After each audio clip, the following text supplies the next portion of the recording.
ចាសម្រាប់តមកទៀតចូលដល់លោកអ្នកដែលកើតឆ្នាំចសម្រាប់លោកអ្នកដែលកើតឆ្នាំចនៅក្នុងឆ្នាំថ្មីឆ្នាំ2026នេះឃើញថាអារម្មណ៍ឬផ្លូវចិត្តរបស់លោកអ្នកគឺស្ងប់ស្ងាត់ច្រើនអាចថាលោកអ្នកមានចិត្តមេត្តាមានចិត្តចង់ជួយទៅកាន់មនុស្សជុំវិញខ្លួនហើយនៅក្នុងឆ្នាំថ្មីនេះដែរឃើញថាលោកអ្នកអាចនឹងមានការជួយទៅដល់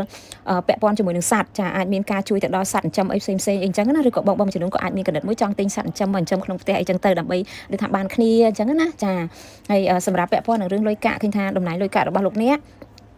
វាអាចថារៀងមានពលឺឬអាចថាល្អប្រសើរជាងមុននេះប៉ុន្តែក៏គួរតែចេះគ្រប់គ្រងការចំណាយចាយវារបស់យើងឲ្យបានច្បាស់ព្រោះដោយសារលោកអ្នកការឆ្នាំចលោកអ្នកដៃតលីណាចាតែមានលុយក្នុងដៃអត់បានទេចេះតែចង់បាននេះបាននោះអីចឹងណាអញ្ចឹងត្រូវប្រយ័ត្នបន្តិចដែរចាឲ្យសុខភាពគាត់ថាលោកអ្នកអាចគេងអត់សូវលក់អាសាយកសັບច្រើនចាអញ្ចឹងគាត់ថាយើងព្យាយាម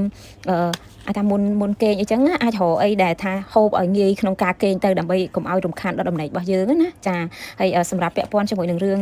ការងារលោកអ្នកដែលមានការងារជាប្រចាំឃើញថាការងាររបស់លោកអ្នកនៅក្នុងឱកាសនេះក្នុងឆ្នាំថ្មីនេះដែរឃើញថាអាចនឹងមានអ្នកស្នើការងារមកដល់លោកអ្នកអញ្ចឹងទទួលយកឬអត់អាស្រ័យទៅលើលោកអ្នកដូចគ្នាណាចាអញ្ចឹង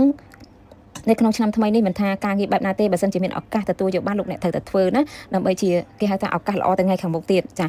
ហើយពាក់ព័ន្ធនឹងការរកស៊ីវិញចាដំណើរការនៃការរកស៊ីរបស់អ្នកសម្រាប់ឆ្នាំថ្មីនេះដែរឃើញថាមានការប្រកួតប្រជែងច្រើនអញ្ចឹងត្រូវមានការប្រុងប្រយ័ត្នតិចដែរណាសម្រាប់អ្នកកើតឆ្នាំចចាហើយសម្រាប់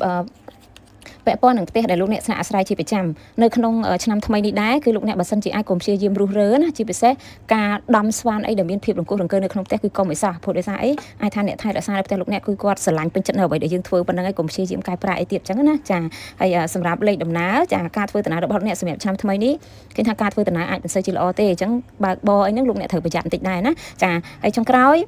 ពាក់ព័ន្ធជាមួយនឹងរឿងស្នេហាឬក៏ជីវិតគូសម្រាប់លោកអ្នកដែលមានដៃគូណាជីវិតគូរបស់លោកអ្នកនៅក្នុងឆ្នាំថ្មីនេះដែរឃើញថាអាចមានរឿងងក់ងល់គ្នាច្រើនហើយអត់មានរឿងអីធំទេចាតែរឿងតិចតួចចឹងទេចាมันមានអីថា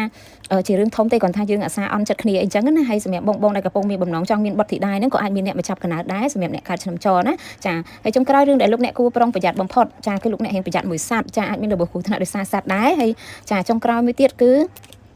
ពាក់ព័ន្ធនឹងលោកអ្នកដែលនៅតនេចាលោកអ្នកដែលមិនទាន់មានអ្នកណាឃើញថានៅក្នុងឆ្នាំថ្មីនេះដែរលោកអ្នកអាចនឹងមានមិត្តភ័ក្តិអាចនឹងជួយណែនាំអ្នកណាម្នាក់លោកអ្នកបានជួបបានស្គាល់ហើយក៏ជាមនុស្សដែលត្រូវចិត្តដែរចាហើយចុងក្រោយពាក់ព័ន្ធនឹងការធ្វើបុណ្យចាគឺអាសាធ្វើបុណ្យជាមួយនឹងព្រះសង្ឃឲ្យបានច្រើនណាគឺការធ្វើបុណ្យតាមវត្តអារាមនេះឯងដើម្បីលើករាសីរបស់យើងពណ៌លើករាសីសម្រាប់លោកអ្នកចាគឺមានពណ៌សុខឡានិងពណ៌មាសណា